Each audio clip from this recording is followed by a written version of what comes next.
thank you so much for giving us a minute of your time. I know you're super busy. As you can see, there's a lot going on here today. I wanted to ask you, it's a stupid question, I'm sure. Why are you here today? Sure. So, for me, Julian's case is so important at so many different levels. I've investigated, researched, written about, made films about the global arms trade for over 22 years now. And our mainstream media used to do a little bit about it, but haven't done anything meaningful about it for years. And Julian has always been the key truth teller when it comes to the global trade in weapons, its consequences for innocent people around the world, its consequences for our own democracies, for the rule of law, for corruption, etc., etc. And, the WikiLeaks model of publishing really effectively showed up the mainstream media for what it is. So I think that's the primary reason. But the other reason that I'm here is this is a case against journalism. And, what Julian is suffering as an individual, he's doing on behalf of all of us. And so I think it's incredibly important that we show solidarity with him, that we point out to people that not only is journalism not a crime, but speaking the truth is actually a responsibility. And Julian symbolizes that more than anybody I can probably think of or that I know. So for all of those reasons, I feel, very honored to be here, just to add my voice to so many extraordinary people from around the world who've come to show their solidarity and support for him. But I think what is happening here today is also reflective of the state of the world and the state of our governments. Because the reason that Julian is sitting inside that court, the reason that he's been sitting in a high security jail for all of these years, is because if he wasn't, it's our politicians who would be. Because he reveals the corrupt truth about the way in which they use conflict in Gaza, in Yemen, to effectively line their own pockets.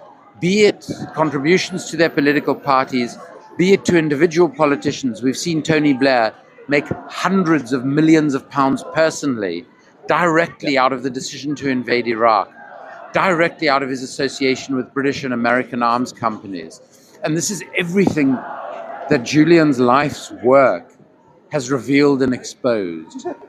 So by having him in high security jail, by having him in court, by extraditing him to the United States of America, what they are effectively doing is trying to keep themselves out of the jails that they belong in. 100%. Beautifully put as well.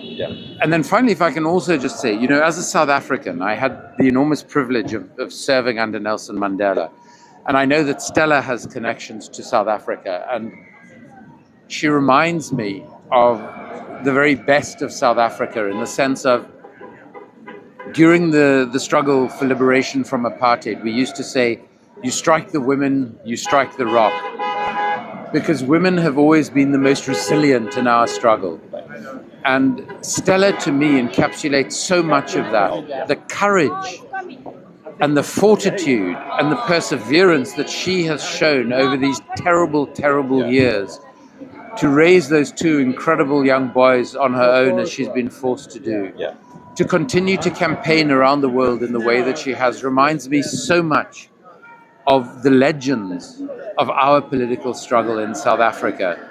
And so I think it's important also, given the role that South Africa has played recently in relation to Gaza and in relation to the International Court of Justice, to say here today that South Africa is calling out Israel. It's calling out a genocide in Gaza.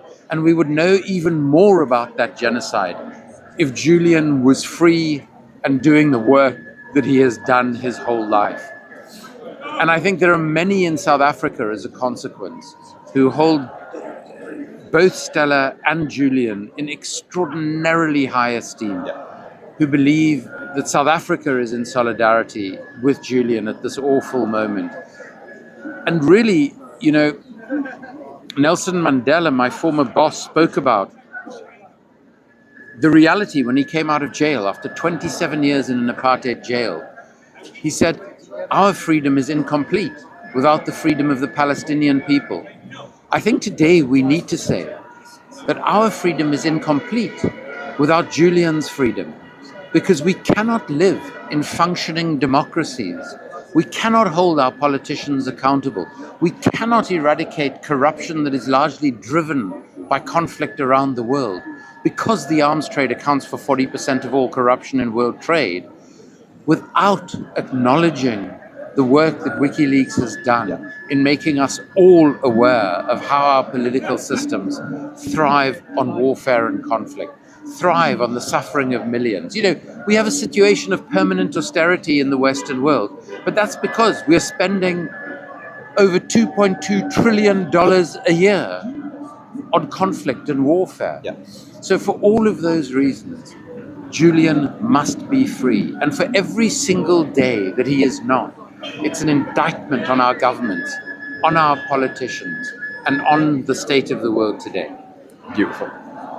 Thank you so much for your time. Okay. Really Not at appreciate all. it. Great to meet you. Just want to shake